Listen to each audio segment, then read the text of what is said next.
Hey there, everyone. Welcome back to Unsolved Mysteries, the podcast where we explore the world's creepiest and most fascinating mysteries. I'm Trisha. And I'm Tim. Today we're going down under to talk about one of Australia's most haunting unsolved cases, the disappearance of the Beaumont children. This story has everything: a sunny beach, a mysterious stranger, and a whole lot of unanswered questions. It's like a real-life crime novel, except there's no ending. And no bad Australian accents from me this time. I've been banned from trying after last week. Thank goodness. We love our Aussie listeners too much to subject them to that again. So let's set the scene. It's January 26th, 1966. Australia Day, a public holiday. The sun is shining, the beaches are packed, and the Beaumont family has no idea their lives are about to change forever. Let's talk about the Beaumonts first. There's the mom, Nancy, the dad, Jim, and their 3 kids. Jane, who was 9, Arnna, 7, and little Grant, just 4 years old. They were a typical family, right? Jim was a traveling salesman, Nancy stayed at home with the kids, nothing unusual. Exactly. And they lived in Somerton Park, a quiet suburb near Glenelg Beach. Back then, it was safe for kids to go out and explore. You didn't have the stranger danger warnings we have today. Which honestly sounds kinda nice. I mean, I can't even let my dog out without keeping an eye on him. He's way too trusting of strangers. Maybe your dog just has a good heart, Tim. Anyway, the Beaumont kids were known for being responsible. Jane, the oldest, was like a second mom to her siblings. Nancy felt comfortable letting them go to the beach on their own. Little did they know, it was going to be the last time they saw their kids. So it's a hot summer morning, right? The kids catch a bus to Glenelg Beach. It's about 10 minutes away. They'd done this before, so it wasn't unusual. The plan was simple. They'd spend the morning at the beach and come back home by 2 p.m. Nancy even gave Jane some coins for bus fare and snacks. Yeah, and Jane was carrying a bag with beach towels. They looked like any other kids, enjoying a day in the sun. Witnesses saw them laughing and playing in the sand. And then comes the first eerie detail.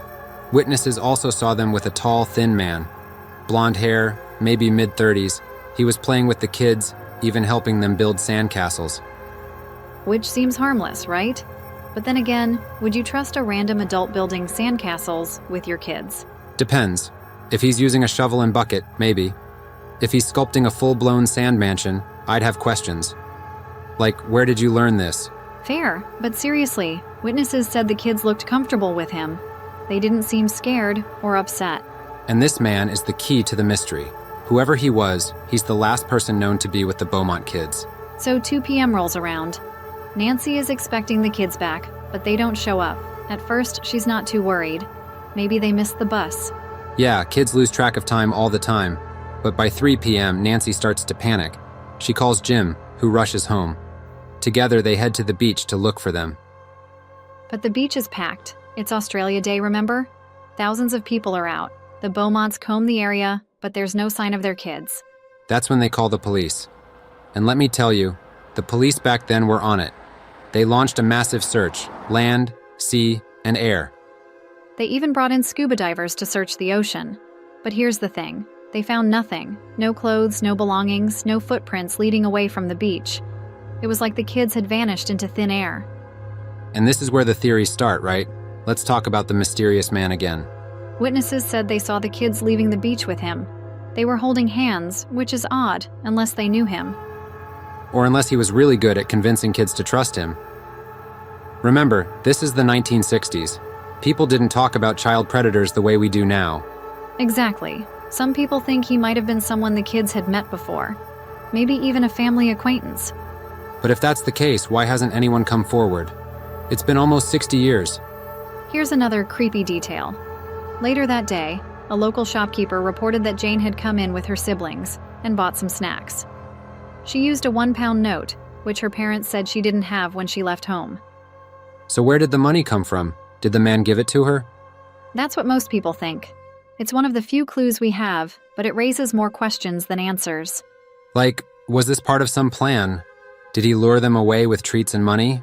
Tim, I can't even imagine what Nancy and Jim went through. Losing all 3 of your kids at once, it's heartbreaking. Absolutely. And they never gave up looking for them. For years, they held on to hope that their kids were alive somewhere. But they had to live with the whispers, too. You know how people are. Some even blamed them, saying they shouldn't have let the kids go alone. That's so unfair. Hindsight is 20/20. They were just doing what any parent might have done back then. Let's talk about some of the other theories. One of the most chilling is that the kids were taken by a predator and killed. Yeah, but there's no evidence of that. No bodies, no crime scene, it's all speculation. Some people think they might have been taken by someone who wanted to raise them as their own, like a real-life Taken situation. Or maybe it was something more organized, like a child trafficking ring. I hate to say it, but that's a theory too. And then there are the wild ones. Some folks think UFOs were involved. Oh, come on. I love a good alien story, but I don't think ET was at Glenelg Beach that day. Hey, you never know. If aliens wanted to visit Earth, they'd definitely pick a sunny beach over, like, Antarctica. Aliens have good taste. So why is this case still unsolved? One reason is the lack of evidence. There's just nothing to go on. And over the years, leads have come and gone. In the 1990s, they even dug up a factory site where someone thought the kids might have been buried. But they found nothing.